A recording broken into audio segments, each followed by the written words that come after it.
Oi, pessoal, boa noite, tudo bem? Vamos iniciar nossa quinta aula de Economia Internacional, tá? Para relembrar um pouquinho, na última aula nós vimos um pouco sobre a parte macroeconômica dentro da economia internacional, né? Então, nós vimos um modelo padrão de comércio, como que ele funciona, que é basicamente o que nós estamos acostumados a ver dentro da macroeconomia. E na aula de hoje, nós vamos falar um pouco sobre economias de escala, tá? Estruturas de mercado, que é uma parte mais micro que é a parte mais micro da nossa economia internacional que nós estaremos vendo nessa aula. Então, nós podemos determinar que, conforme nós já vimos em outras aulas, que os países eles estão se envolvendo dentro de comércio internacional por dois motivos. Um deles é em relação às diferenças que eles possuem sobre tecnologias e recursos, né? Alguns países possuem mais recursos naturais, né? Outros possuem menos, outros têm um estudo mais avançado em relação a tecnologias, outros menos. Então, disso, cada país busca se especializar na qual tem a sua na qual tem a sua abundância, tá? E um segundo motivo que faz os países se especializarem é a busca por economias de escala, né? Que são os retornos crescentes, que conforme nós vimos nos modelos anteriores, quando um país busca produzir todos os produtos, ele acaba, consequentemente, não conseguindo economias de escala. Então, muitas vezes, eles conseguem, né, retornos constantes de escala ou até deseconomias de escala, né, porque acaba focando, muitas vezes, no que não é tão bom, né? Então, o objetivo do comércio internacional é buscar, né, esse comércio por conta de recursos e tecnologias diferentes e por conta da busca, então, de lucro, né, de economias de escala, de retornos crescentes. Então, nós temos dois modelos que as economias de escala e a concorrência imperfeita vão desempenhar um papel crucial. Muitas vezes estamos acostumados a ver um pouco sobre a concorrência perfeita, que é aquilo de um produto homogêneo, produzindo a mesma quantidade, tomadores de preço, né? Porém, nós sabemos que isso na prática é totalmente diferente. E dentro da microeconomia, nós vimos como que funciona a concorrência imperfeita, os modelos de concorrência imperfeita. Então, o modelo de concorrência monopólica, né? Monopolista ou monopolística. Nós temos o oligopólio, formação de cartéis, monopólio, tá? Então, são tipos de concorrência imperfeita comum e está acontecendo dentro de qualquer comércio, seja ele internacional ou dentro de um comércio dentro do próprio país. Tá? Então, os dois modelos que as economias de escala e a concorrência imperfeita desempenham um papel crucial é o modelo de concorrência monopolista, que é aquele único, né?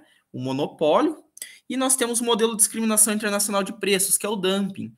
Tá? Então, é onde um determinado país busca comercializar preços abaixo do valor dela de mercado com outros países, sempre buscando benefícios. Tá?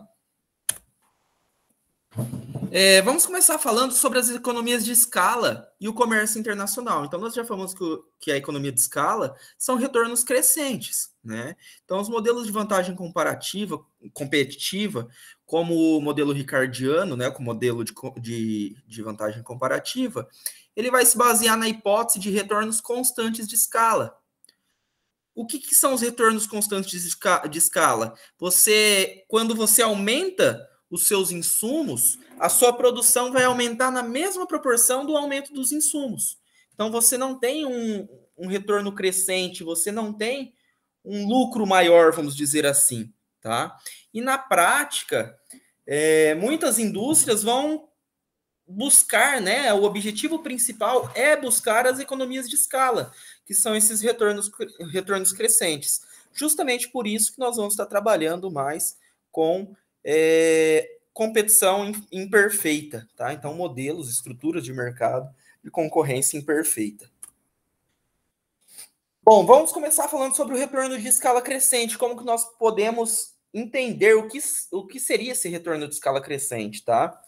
O retorno de escala crescente é onde você aumenta uma quantidade de insumos e a produção ela vai crescer mais do que proporcionalmente o que foi aumentado a quantidade de insumo, tá? E os custos médios, que é o custo por unidade, vai declinar com o tamanho do mercado. Então, temos uma produção crescendo exponencialmente, né? E nós temos os custos médios caindo de acordo com o tamanho que é esse mercado. Então vamos pegar, por exemplo, aqui uma indústria, né?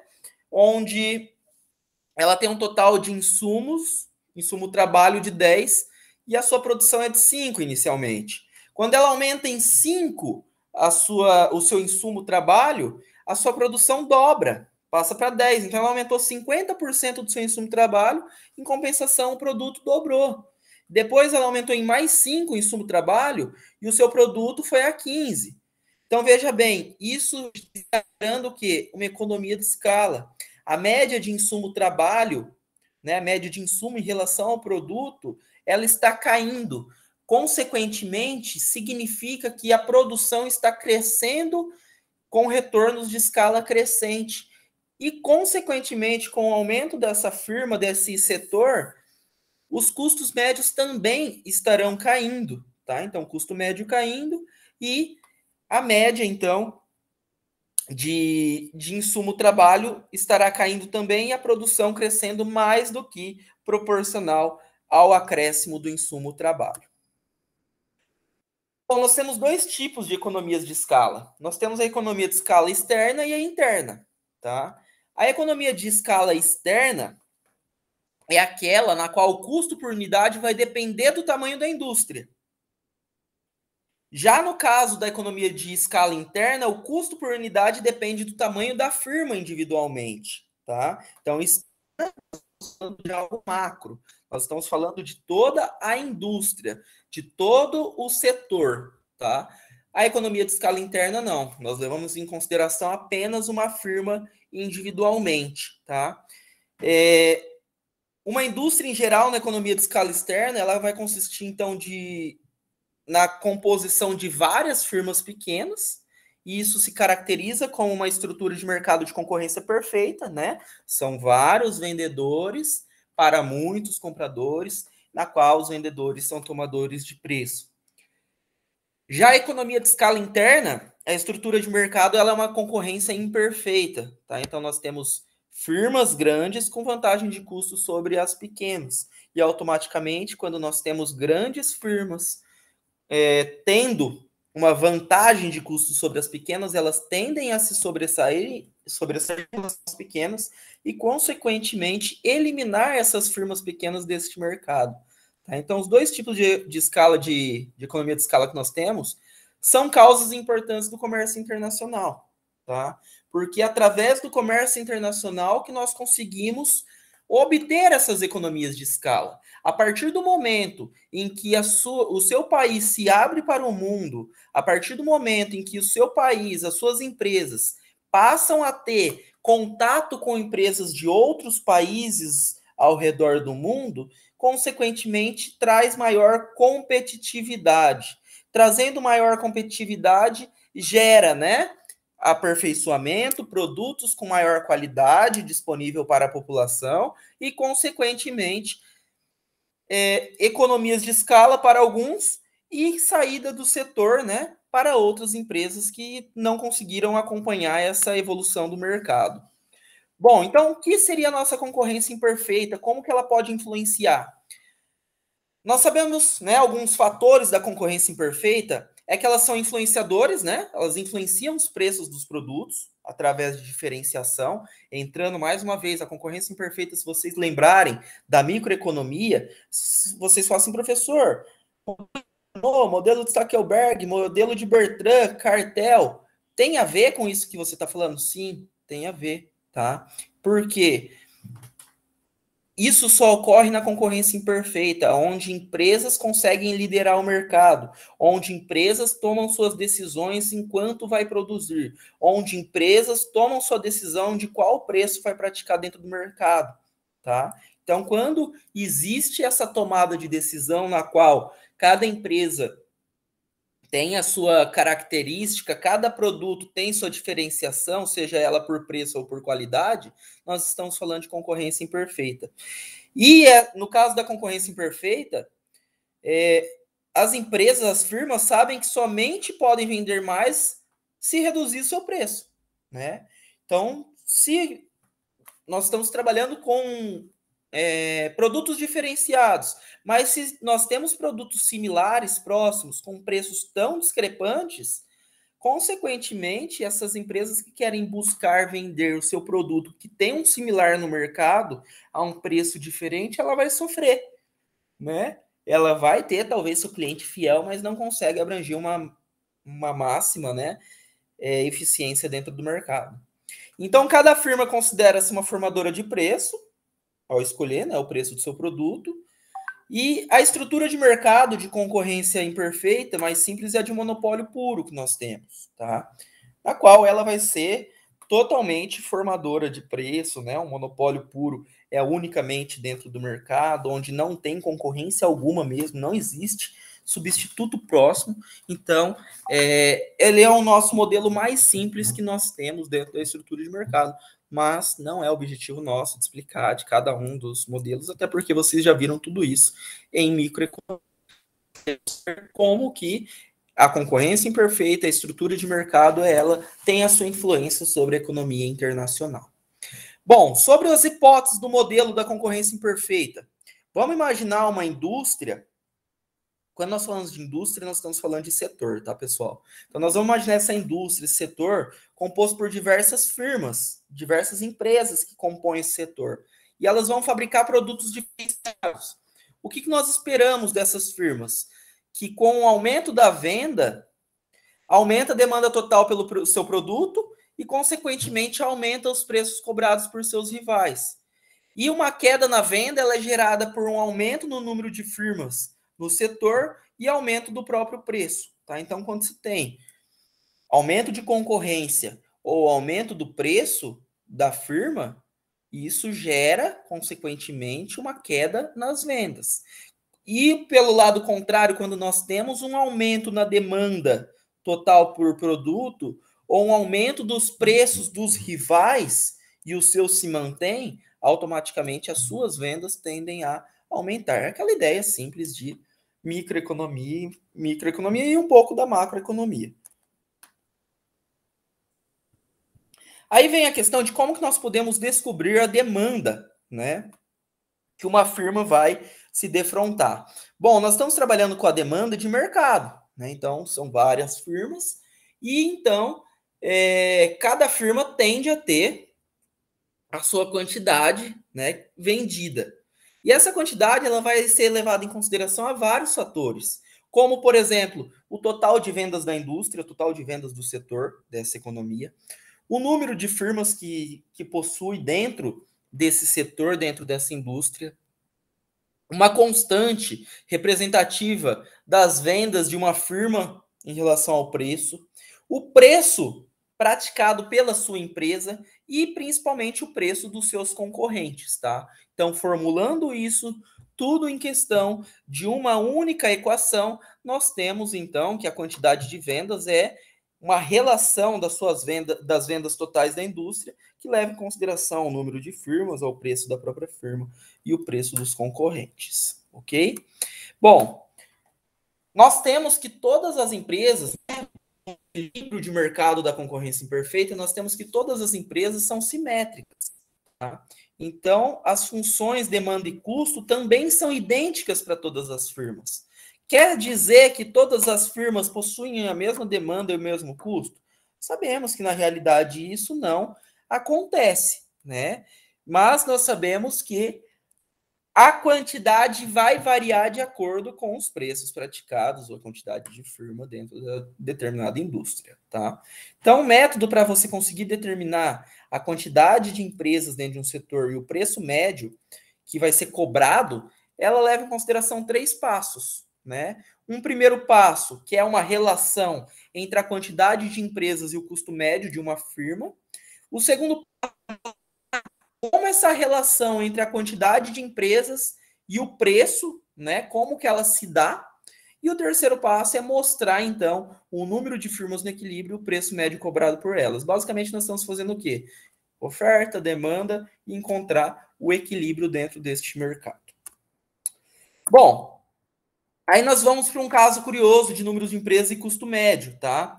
Como que o custo médio de uma firma típica depende do número de firmas em sua indústria? Vamos imaginar, conforme nós já falamos, que elas são simétricas. Logo, vamos imaginar que os preços são iguais. O preço praticado por sua firma é igual ao preço médio praticado pelas empresas do setor. Automaticamente, se os preços são iguais, o que acontece com a nossa fórmula anterior? Se o preço, né, seu é igual ao preço praticado na média do setor, significa que esse P menos P barra é igual a zero. E qualquer coisa multiplicado, né, qualquer constante multiplicado a zero vai dar igual a zero. Logo, a quantidade demandada, a equação de demanda vai ser puramente em relação às vendas totais da indústria dividido pela quantidade de firma. Tá? Então, quando nós temos os preços idênticos, nós temos, então, automaticamente uma relação das vendas totais desse setor em relação ao número de empresas que compõem esse setor, tá? Caindo, então, para uma questão muito mais de concorrência perfeita, tá? Então, é caindo mais para uma questão onde todas têm a mesma qualidade, a mesma quantidade vendida e, consequentemente. E quanto mais firmas acontecer, né, tiver dentro dessa indústria, maior vai ser o custo médio de cada uma das firmas. Uma outra relação entre número de firmas e o preço, tá? O preço cobrado, ela vai depender do número de firmas na indústria. E isso é óbvio, né? Se nós estamos trabalhando com um modelo de concorrência perfeita, nós temos várias empresas produzindo produtos similares, se não idênticos, né? E, então, consequentemente, o preço tende a ser menor dentro deste mercado.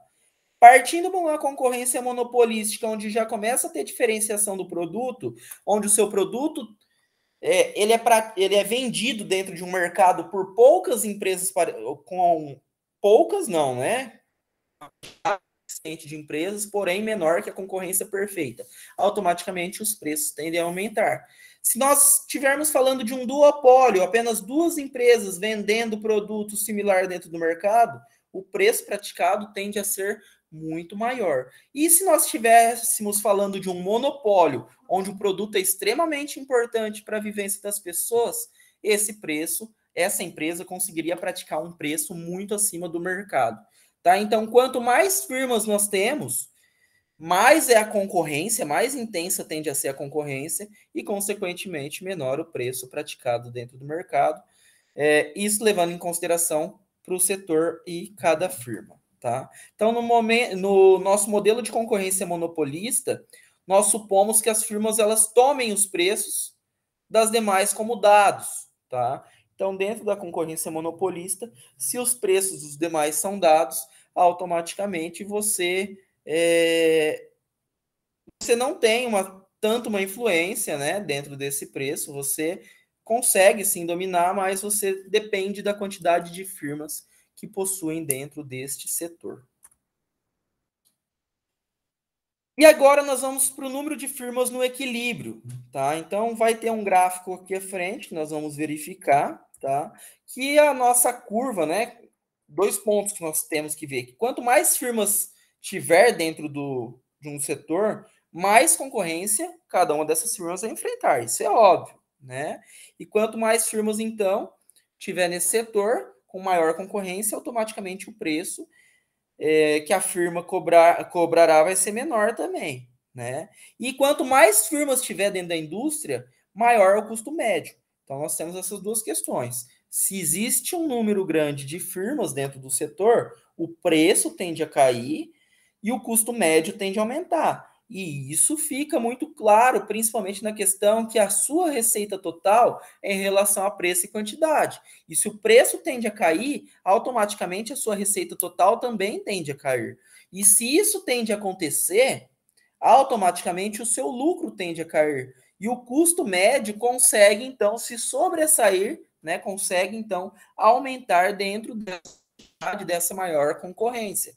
E isso nós podemos ver no gráfico, né? Essa nossa curva PP, ela vai indicar que quanto mais firmas tiver dentro da indústria, menor vai ser o preço, né? Então, o preço inicial cobrado é o nosso preço 1, e quanto mais firmas passando de N1 para N2, o preço tende a cair, então, de preço 1 para preço 2, sendo menor. E automaticamente a curva CC ela é positivamente inclinada, porque quanto mais firmas tiver, maior vai ser o custo médio de cada uma, né? Então, se os preços tendem a cair, o custo médio tende a estar subindo, tá? Quando tem um deslocamento, lembrando, né, a nossa parte de macroeconomia, deslocamento para a direita, né, tende a ter um aumento de custos, né? O deslocamento para a esquerda, nós tendemos a ter uma redução, ok? Falando então sobre as economias de escala e a vantagem comparativa, vamos pegar com algumas suposições, algumas hipóteses, tá? Então nós vamos partir inicialmente de duas premissas. Nós temos dois países, local e estrangeiro, onde o país local ele tem abundância em capital e o país estrangeiro ele tem então abundância em trabalho. E apenas duas indústrias, né? Dois setores econômicos dentro dessa suposição. Uma vai produzir manufaturas e outra produz alimento.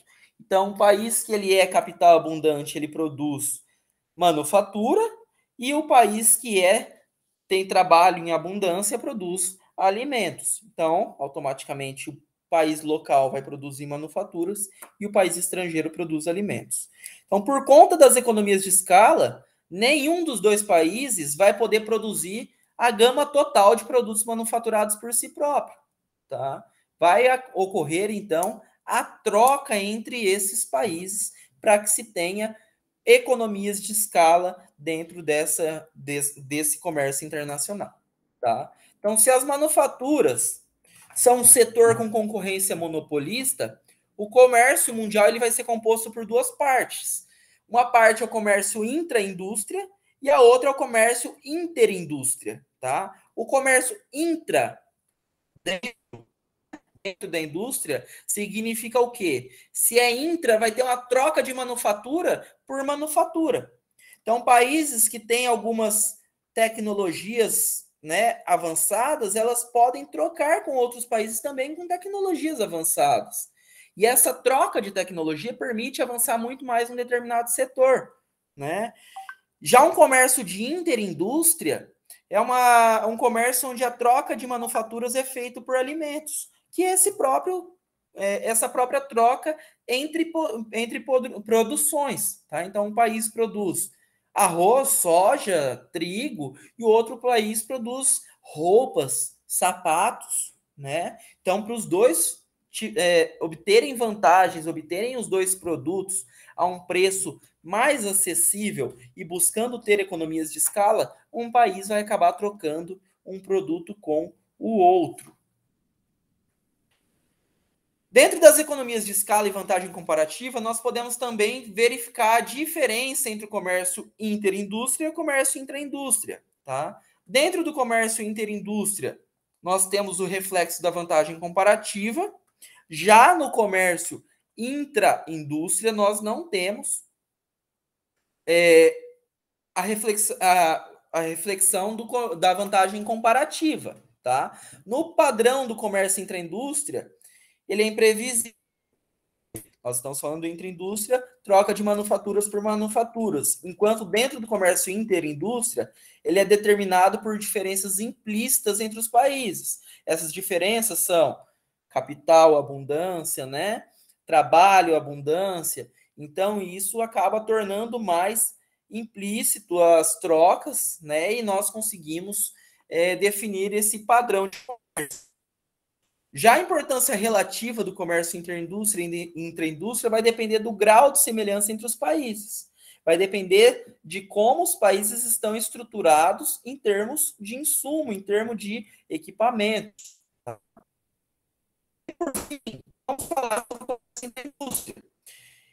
O comércio intraindústria, dentro da mesma indústria, ele vai desempenhar um papel importante dentro do comércio de bens manufaturados entre as nações avançadas. respondendo pela maioria do comércio mundial. Ele vai permitir que os países sejam beneficiados por mercados maiores, e os ganhos do comércio são grandes quando as economias de escala são fortes e os produtos altamente diferenciados. Então, quando nós temos um comércio intra-indústria, a possibilidade de trocas entre os países, trocas não só de produtos, mas trocas de informações para melhorar a produção, ele é muito mais eficaz, tá?